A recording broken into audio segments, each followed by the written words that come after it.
NEET का paper 2026 में फिर से लीक हो गया। अब जो हाल ही में 3 मई को जो एग्ज़ाम हुआ था नीट का, वो लीक हो गया, पता चल गया, उसको कैंसिल भी कर दिया गया। हालांकि एनटीए ने कहा है कि अब वो दोबारा पेपर कंडक्ट कराएंगे। कमाल की बात है, यानी बच्चों के भविष्य के साथ खेला जा रहा है और इन्हें कोई फ़र्क ही नहीं पड़ता कि दोबारा कराएंगे, क्या करेंगे क्या नहीं करेंगे। अब सुनिए, 2024 में इससे पहले नीट का पेपर लीक हुआ था। संसद में इस पर डिबेट भी हुई थी और तमाम प्रोटेस्ट हुए थे। कोचिंग एकेडमी के लोगों ने किया था, बच्चों ने किया था, टीचर्स ने किया था और उसके बाद एनटीए ने आश्वासन दिया था कि आगे से पेपर लीक नहीं होंगे। 2024 में बड़े लेवल पे हुआ था। पटना में शुरुआत हुई इसकी, बहुत सारे लोगों को अरेस्ट भी किया गया था और पेपर भी पकड़े गए थे, जले हुए पेपर भी मिले थे, लेकिन उसके बाद भी एनटीए ने इसको रद्द नहीं किया और अब एनटीए ने इसको रद्द कर दिया। यानी एनटीए को ये पता है कि इस बार जो पेपर है वो किस लेवल पे लीक हुआ है। अब 3 दिन पहले ये पेपर लीक हो चुका था। बच्चे खुद बता रहे हैं कि उनके पास में पेपर आ चुका है। ये किसी नेशनल एजेंसी ने, सीबीआई ने, इन्हें नहीं बताया है। ये बच्चों ने खुद बताया कि इनके पास में पेपर आ चुका है और पेपर लीक है 3 दिन पहले, वो भी 24 घंटे पहले नहीं, 3 दिन पहले। और ये पहले 5 लाख में बिक रहा था, उसके बाद 2 लाख में बिका, उसके बाद 50,000 में, उसके बाद लोगों ने शेयर करना शुरू किया और ये 20-20 हज़ार रुपये में खूब बिका है। और कमाल की बात है, हूबहू पेपर था, सेम टू सेम पेपर था। लगभग 140-150 सवाल थे, वो सेम टू सेम पेपर के थे।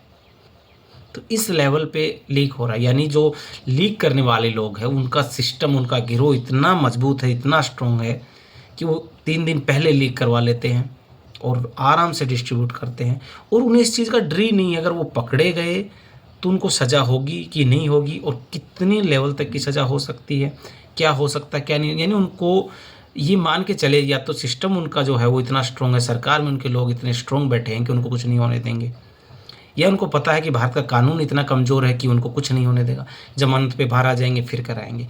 और कमाल की बात देखिए, अब भी 2026 वाला जो नीट है लीक हुआ है, इसके लिए भी लोग सीकर से पकड़े गए हैं, अलग अलग जगह हिमाचल से पकड़े गए हैं। अब वो लोग पकड़े गए हैं और वो लोग हैं जो ऑलरेडी पहले इसी केस में, पेपर लीक के केसेस में, उनके ऊपर 8-8, 10-10 केसेज है। यानी कमाल की बात है, उनकी हिम्मत इतनी कैसे है कि वो दोबारा इस में शामिल हो जाते हैं, दोबारा ये ऑफेंस करने के लिए शामिल हो जाते हैं, उनको मौका मिल जाता है। वो इसलिए मिल जाता है क्योंकि एक बड़े लेवल पे गिरोह काम कर रहा है और पूरा का पूरा सिस्टम है, पूरा का पूरा नेटवर्क है, पूरे इंडिया के अंदर इनका नेटवर्क है, क्योंकि इनको पता है इनका कुछ नहीं होना। पकड़े जाते हैं, बड़े मगरमच्छ नहीं पकड़े जाती, एक समुंदर बना दिया है इन्होंने जिसमें बड़े लोग हैं वो काम कर रहे हैं। पकड़े हो जाती है छोटी मोटी मछलियाँ, यानी लोकल लेवल पे काम करने वाले लोग अलग अलग शहरों से पकड़े जाते हैं, जमानत पे बाहर आ जाते हैं, केस चलता रहता है, तारीखें मिलती रहती है, अगले साल फिर पेपर आता है और इनकी हिम्मत इतनी होती है, जमानत पे बाहर लेकिन फिर पेपर लीक करते हैं जाते हैं, केस चलता रहता है, तारीखें मिलती रहती है, अगले साल फिर पेपर आता है और इनकी हिम्मत इतनी होती है, जमानत पे बाहर लेकिन फिर पेपर लीक करते हैं और फिर इसी से कमाई करते हैं, फिर कोर्ट केसेस चलते रहते हैं। तो इनको कुछ फ़र्क ही नहीं पड़ता। और ऊपर बैठने वाले जो नेटवर्क है, जो हेड, वो कभी नहीं पकड़ा जाता क्योंकि उसका सिस्टम में, सरकार में उसकी इतनी पहुंच है कि उसको नहीं पकड़ा जा सकता और नहीं पकड़ते हैं। और कमाल की बात है, सीबीआई को जहाँ सौंपी गई। अब सीबीआई को तो हमने देखा ही है कि हाल ही में जो कुछ समय से सीबीआई काम कर रही है, उसका एक ही काम है कि बस नेताओं को इस पार्टी से उठा के दूसरी पार्टी में करवाना, नेताओं पे झूठे केस लगाना ताकि वो इस पार्टी से उस पार्टी में चले जाए या अपनी पोजीशंस चेंज कर ले या वो चुप रह जाए। यही काम उसके पास में, ईडी और सीबीआई के पास में बचा है। इससे ज़्यादा काम वो नहीं कर रही है, ये हकीकत भी है। अब दूसरा, लास्ट टाइम जितने भी लोग पकड़े गए थे वो सब के सब जमानत पे हैं। तो भैया इतनी हिम्मत तो ऑलरेडी हो ही जाएगी, जब जमानत पे है तो आगे भी ऑफेंस करेंगे।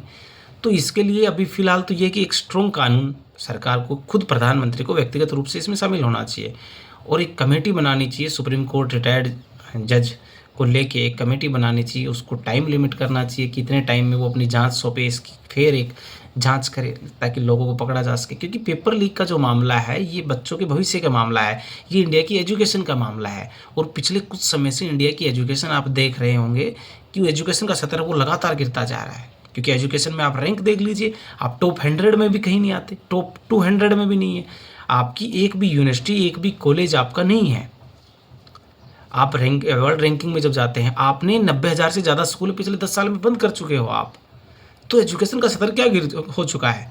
और नीट जैसा एग्ज़ाम है, नीट जैसा एग्ज़ाम, माता पिता है इतनी मेहनत से भारी भरकम फीस भरते हैं कोचिंग सेंटरों की।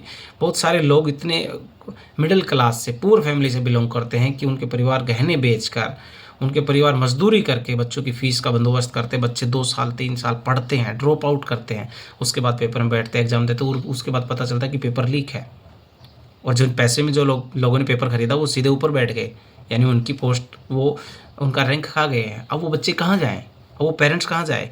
अब उन पेरेंट्स का विश्वास उठ चुका है और वो चाहते कि उनके बच्चे अभी नीट का एग्ज़ाम ही ना दें, पढ़े ही ना। और ख़ासकर उन बच्चियों की बात कर रहा हूँ जो बच्चियाँ नीट का एग्ज़ाम देते 1-2 साल तैयारियाँ करती हैं, उनके तो पेरेंट्स का सीधा कहना होता है कि अगर अब की बार नहीं हुआ तो बेटा शादी। तो आप समझ सकते हो उनका दर्द आप नहीं समझ सकते, उन बच्चियों का दर्द आप नहीं समझ सकते। और कितने बच्चे तो डिप्रेशन में चले जाते हैं। और बच्चों का ये कहना है कि अब क्या करें सर, पढ़ाई करें या फिर कोई जुगाड़ ढूँढें? क्योंकि जो पेपर हो रहा है वो तो सिर्फ़ जुगाड़ से हो रहा है, तो क्या किया जाए? तो ये बच्चों की हालत आपने बना दी है। ये इंडिया की यूथ की हालत आपने बना दी है इस लेवल पे। इसके लिए आज भी अगर कोई नहीं बोल रहा है, तो ये समझ लीजिए वो बच्चों के भविष्य को ख़राब कर रहा है। क्योंकि उसको फ़िक्र नहीं है कि आप क्या चाहते हो, इस देश को अनपढ़ बनाना चाहते हो कि बस जो लोग हैं अनपढ़ लोग बैठे पेपर लीक पेपर खरीदे पैसे में और आसानी से अच्छी पोस्टों पे बैठ जाए। ये डॉक्टर जैसे जो डॉक्टर बनने वाले एग्ज़ाम है वो एग्ज़ाम्स का ये हाल है। तो आप क्या उम्मीद कर सकते हैं फिर आगे चल के हॉस्पिटल्स की हालत क्या होगी? अगर ऐसे ही आप लोगों को बिठाते रहेंगे, अनएजुकेटेड लोगों को सीधा पेपर दे के आप पेपर क्लियर करवाएंगे, उनको डॉक्टर बनाएंगे और वो डॉक्टर फिर कैसा इलाज करेंगे?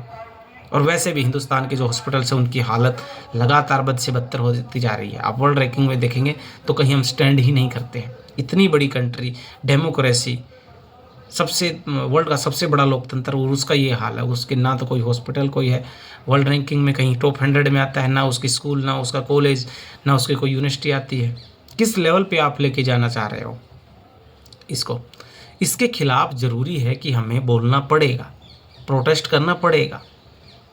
और एनटीए ये तो नेवर ट्रस्टेबल एजेंसी हो चुका है, क्योंकि एनटीए को फ़र्क ही नहीं पड़ रहा है कि क्या हो रहा है क्या नहीं हो रहा। एक हो रहा है उसके बाद में थोड़ा सा आश्वासन मिलता है कि अगले बार से सकता ही हमारा पूरा का पूरा कवर है काम, कोई दिक्कत नहीं है, उसके बाद फिर हो जाता है। एनटीए के पास में अभी सिर्फ 25 लोगों का स्टाफ है। इतनी बड़ी एजेंसी है जो पूरे देश में पेपर कंडक्ट कराती है, 25 लोगों का स्टाफ, वो भी डेपुटेशन पे अलग अलग डिपार्टमेंट से बुलाते हैं। बाकी सारा काम कॉन्ट्रैक्ट पे पेपर आपका पेपर बनाना, कॉन्ट्रैक्ट पे पेपर सेट होना, कॉन्ट्रैक्ट पे पेपर पैक होने, कॉन्ट्रैक्ट पे पेपर आपके स्कूलों तक इंस्टीट्यूट तक जाएंगे जहाँ पे पेपर कंडक्ट कराया जाए, वो भी प्राइवेट एजेंसियाँ करेंगी। यानी कि सारा का सारा काम कॉन्ट्रैक्ट पे होता है, प्राइवेट एजेंसियाँ। फिर भैया फिर एनटीए क्या कर रही है? एनटीए को क्या करना है? नेशनल टेस्टिंग एजेंसी क्यों ये इतनी ट्रस्टेबल है? अब तो नेवर ट्रस्टेबल एजेंसी हो गया है, क्योंकि इसको कोई फ़र्क ही नहीं पड़ रहा है। आए दिन इसके पेपर लीक हो रहे हैं, सारे के सारे पेपर ऑलमोस्ट पेपर लीक हो रहे हैं। लेकिन ना सरकारों का ध्यान इस पे है, ना आपकी इन्वेस्टिगेशन एजेंसियों का ध्यान इस पे है, और ना ही लोगों का ध्यान इस पे है। और अगर यही रहा तो इस देश के बच्चों को भविष्य के साथ खिलवाड़ हो रहा है और इसके जिम्मेदार आप लोग हैं।